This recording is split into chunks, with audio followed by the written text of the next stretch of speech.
하나님이 아브라함에게 나타나셔서 하신 말씀이 있습니다. 명령이 있습니다.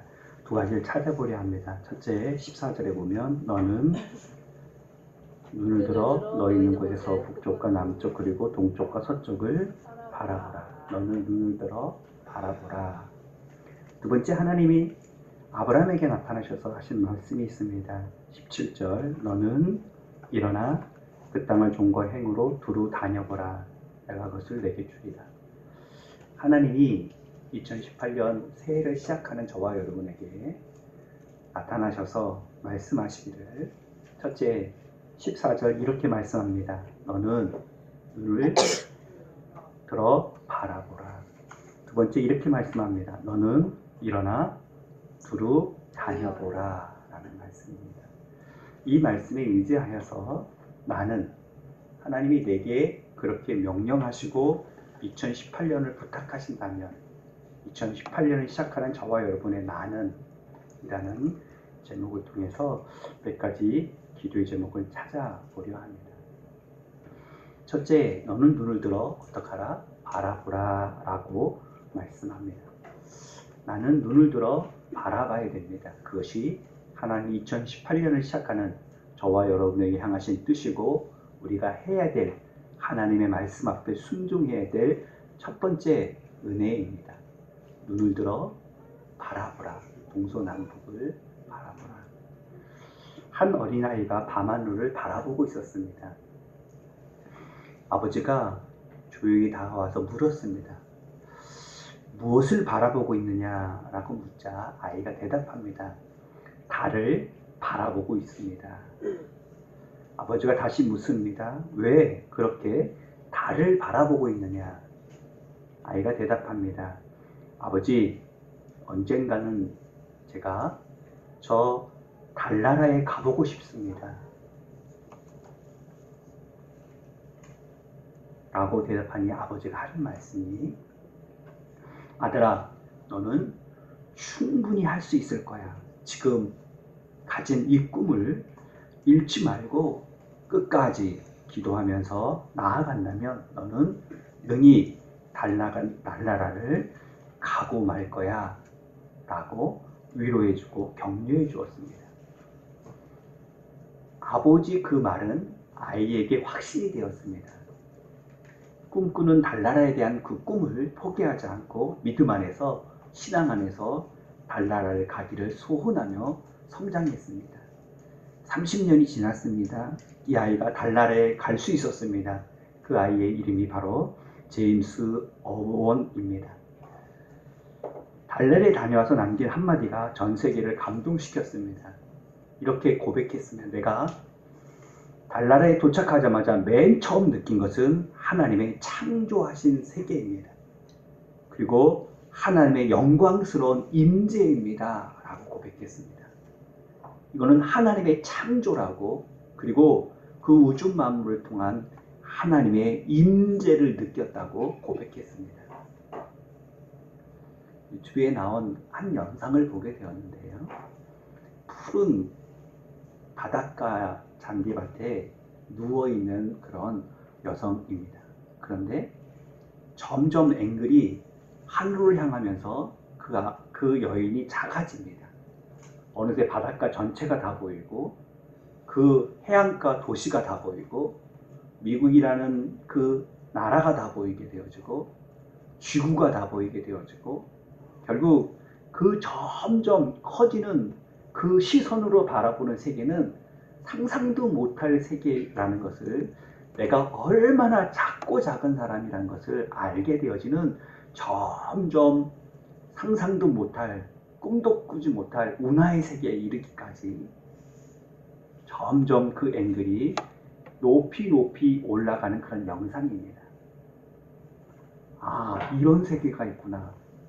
우리의 눈에 보이는 밤하늘에 별이 있고 달이 있는 세계를 뛰어넘는 온 운하계 속의 질서 속에, 하나님의 섭리 속에 그 모든 운하계들이 움직이고 있는 그 세계를 보여주고 있는 영상입니다. 곧이어서 다시 그 영상의 앵글이 그 여인을 향하여서 내려오기 시작합니다. 그리고 그 여인의 모습으로 끝나는 게 아니라 이제 그 몸속으로 들어갑니다.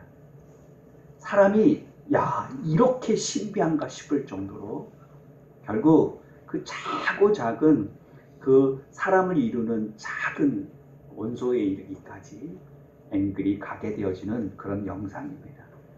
하나님의 창조가 아니면 어떻게 이 사람이라는 나라는 존재를 창조할 수 있었을까? 그 어떤 창조물도 어떤 사람도 사람을 창조할 수 있는, 사람을 만들 수 있는 그런 능력은 없습니다. 아무리 과학이 발달해도, 아무리 세상이 변화해도 하나님의 고유의 능력이고 절대 한 분이신 하나님의 창조주 되신 하나님의 역사라는 것을 그 짧은 영상을 통하여 묵상하게 되어집니다.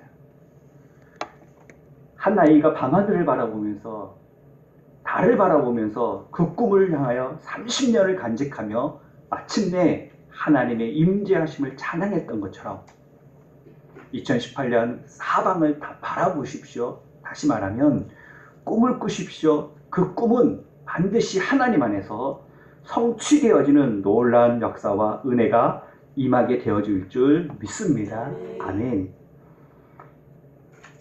어느 곳에 다니든지 어느 일을 하든지 그곳에 하나님의 은혜가 임하기를 2018년 한 해의 축복이 되어지기를 예수님 이름으로 축원을 드립니다. 오늘 본문 두 번째 말씀 속에 그러므로 너는 꿈만 꾸는 자가 되지 말고 꿈만 꾸면 몽상가입니다.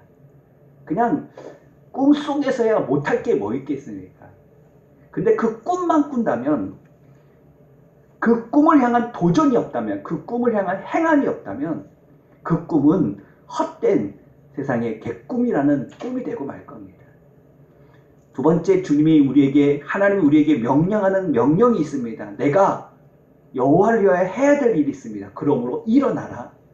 꿈만 꾸지 말고 비전만 갖지 말고 일어나서 두루 다녀보라. 그러면 이 모든 것을 주리라 라고 말씀하고 있습니다. 하나님이 복을 주겠다고 말합니다. 모든 것을 두루 다니면 하나님이 복을 주시겠다고 약속하고 있습니다. 과연 복이 뭘까요? 한국 사람들의 정통적인 복은 수, 부, 귀, 단함이라고 말합니다. 즉 수는 오래 살면서 장수하는 복입니다. 부는 많은 돈을 벌면서 부자가 되어지는 복입니다. 귀는 높은 벼슬을 안는 출세의 복입니다. 단함은 자식의 복입니다. 후사의 복입니다. 그런데 여기에 한 가지 잊지 말아야 될 참된 성도들의 신앙의 복은 다릅니다. 곧 이것이 정통적인 능력이고 영향력인데 문제는 신앙 안에서의 좋은 영향력이 되어지느냐 아니면 해로운 영향력이 되느냐입니다.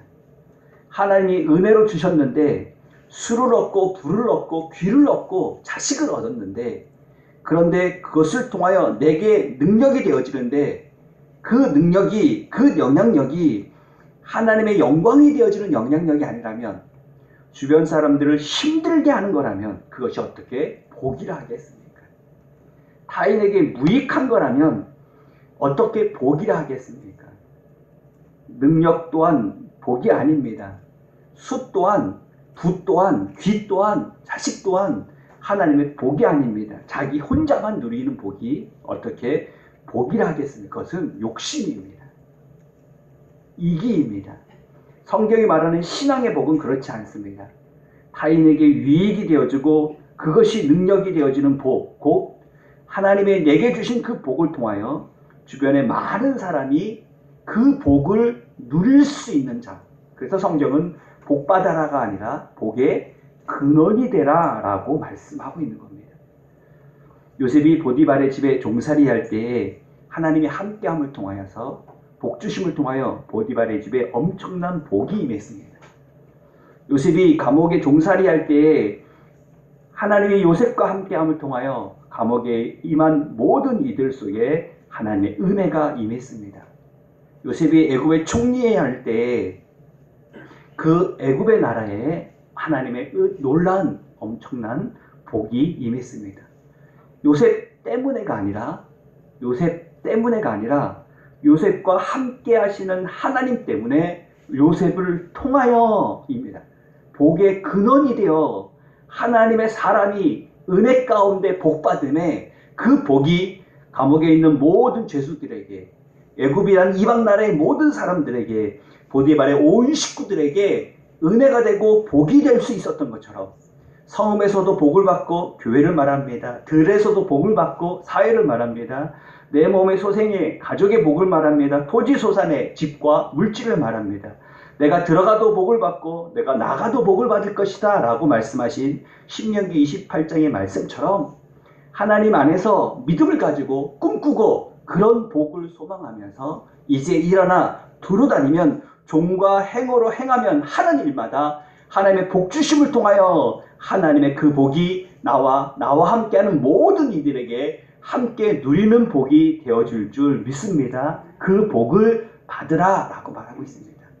나를 위한 복이 아니라 너를 위한 복, 우리를 위한 복, 하나님이 나를 통하여 하나님이 살아서 복 주셨다는 것을 증거할 수 있는 복이 저와 여러분의 2018년 받을 복이 되어지기를 예수님 이름으로 축원합니다.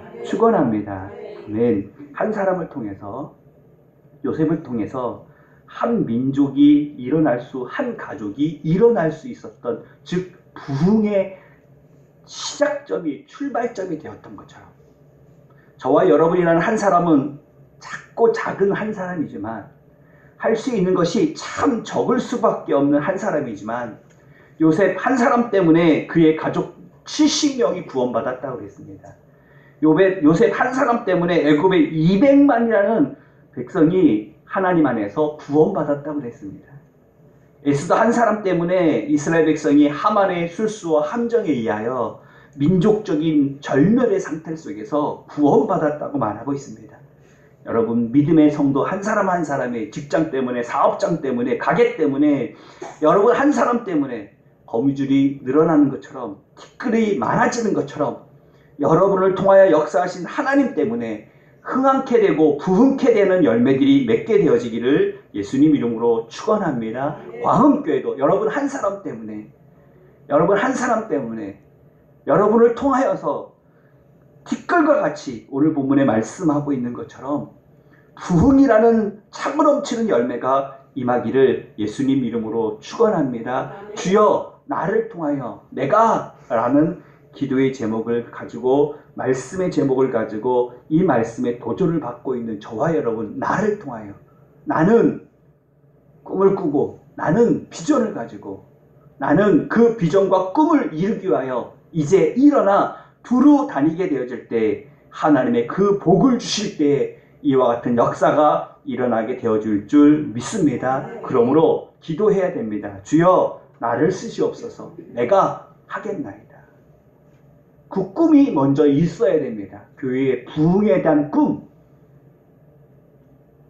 하나님이 나를 통하여 주신 꿈, 하나님은 하나님이 꿈을 통하여 역사하신다고 그랬는데, 하나님이 역사하기 위하여 첫 번째 우리에게 꿈을 주신다고 그랬는데, 하나님이 내게 주신 꿈은 무엇인지 그 꿈을 바라보십시오. 할렐루야. 그 꿈을 바라볼 뿐만 아니라 이제 일어나 두루 다니십시오. 하나님이 허락해 주시겠다고 약속하고 있습니다.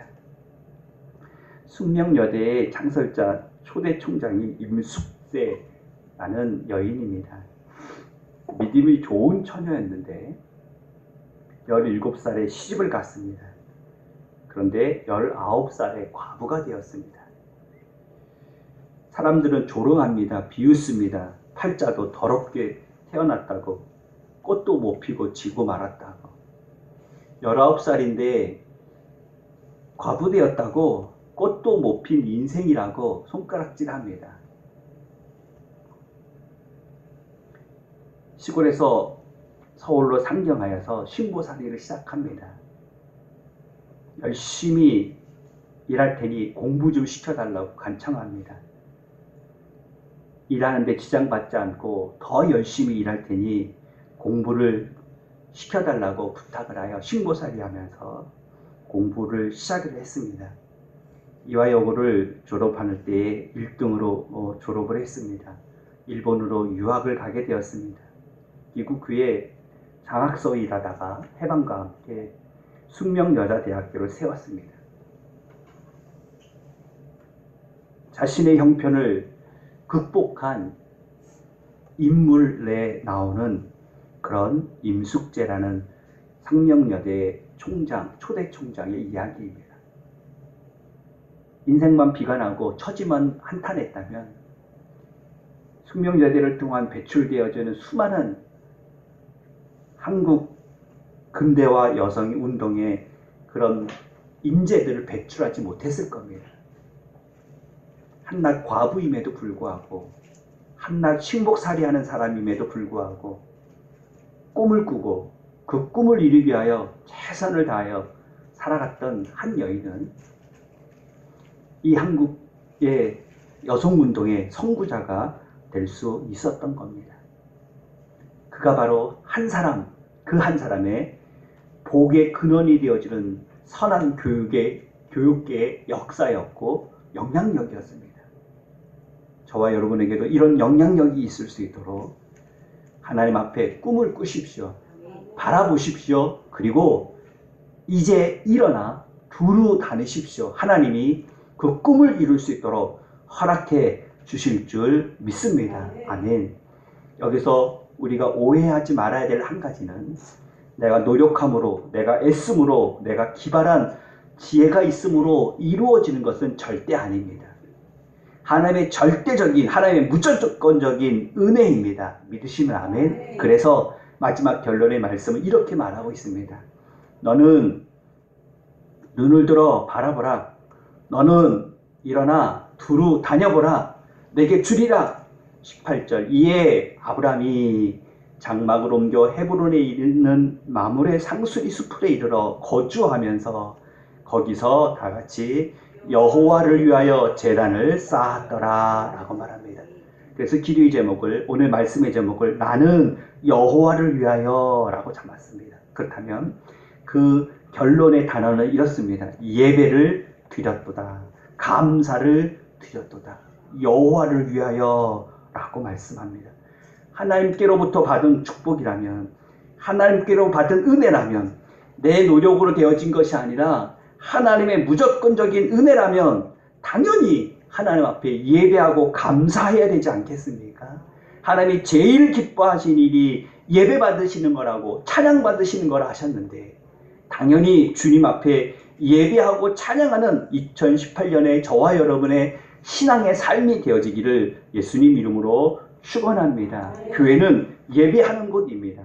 교회는 예배하는 성도들의 모임입니다. 그러므로 예수 그리스도 안에서 모였거든 그 모인 자를 통하여 찬양받으신, 영광받으신 하나님 앞에 신령과 진정으로 예배를 드리는 광흥교회가 2018년 한 해 동안 때마다 하나님 앞에 모이고 때마다 하나님 앞에 영광 돌리고 때마다 감사하게 되어지기를 예수님 이름으로 축원합니다. 전도는 하나님께 예배하는 자로 인도하는 것이 전도라고 말합니다.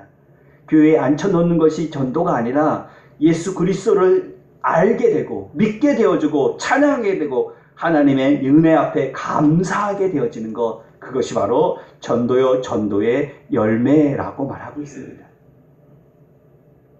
동네 호수가 하나 있는데 그 동네 호수에 익사사고가 많이 나게 되었습니다. 그래서 호수를 지키자 하여서 의자를 갖다 놓고 비가 오니 지붕을 만들게 되고 바람이 오니 벽을 만들게 되고 어느새 집이 모양이 되었습니다. 이왕이면 카페트도 깔자고 카페트도 깔았습니다. 훌륭한 사람을 살리려는 목적에 아름다운 집이 되었습니다.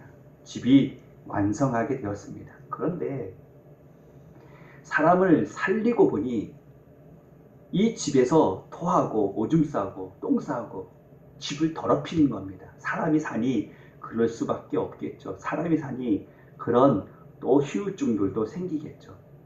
그래서 마을 사람들이 집이 더러워져서 안 되겠다고 호숫가에서 익사한 사람을 살리기 위한 집이었는데 그 집 밖에 사람들을 두기 시작했습니다. 사람보다 훌륭한 집이, 깨끗한 집이 되어지기를 먼저 생각하여서 원래 시작되었던 목적인 사람을 살리기 위한 집이 되지 않고 집을 가꾸기, 집을 지키기 위한 사람을 쫓아내는 집이 되고 말았습니다. 오늘날 우리의 교회가 그러면 안 된다는 겁니다. 우리의 신앙이 그러면 안 된다는 겁니다.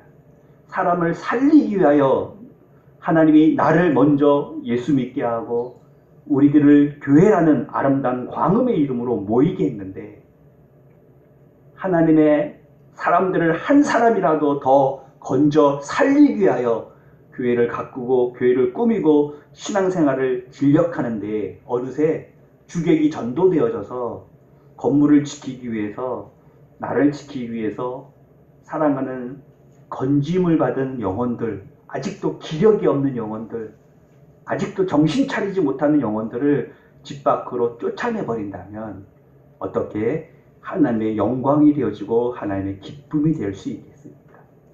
교회의 목적은 가꾸는 것이 아니라 최고의 목적은 사람을, 영혼을 살리는 곳인 줄 믿습니다. 하나님께 예배하는 곳인 줄 믿습니다. 그래서 모여서 먹는 것이 주 목적이 아니라, 모여서 교제하는 것이 주 목적이 아니라, 모여서 하나님께 예배하는 곳, 기도하는 곳, 감사하는 것이 광음교회가 되어지고 광음교회 성도들이 되어지기를 예수님 이름으로 축원을 드립니다. 2018 한 해 동안 재단을 쌓았더라 라고 말씀하신 것처럼 저와 여러분이 모일 때마다 예배하고 감사하시기를 예수님 이름으로 축원합니다. 주신 것에 대하여 감사할 수 있다면 하나님은 더 많은 것으로 주시겠다고 약속하는데도 어린아이처럼 자꾸 달라고만 하며 기도한다면, 달라고만 하며 예배드린다면, 달라고만 하며 주일 온다면 어떻게 하나님의 영광을 돌리며 살아갈 수 있겠습니까? 2018년 하나님께서 우리에게 주신 명령을 들으며 우리는 새로운 결심과 결단을 하려 합니다. 하나님은 이렇게 우리에게 명령하셨습니다. 너는 동서남북을 바라보라. 너는 종과 행으로 두루 다녀보라. 그리하면 내게 주리라 라고 말씀하셨습니다.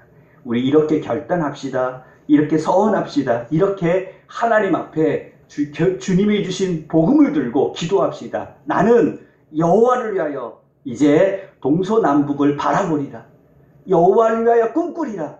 나를 위한 꿈이 아니라, 이기의 꿈이 아니라, 욕심의 꿈이 아니라, 오욕의 꿈이 아니라 하나님을 위하여, 하나님의 영광을 위하여 꿈을 꾸리라. 비전을 가리리라. 그 꿈을 위하여 이제 종과 행으로 두루 다녀보리라. 그러면 하나님이 허락해 주신다고 약속하고 있습니다.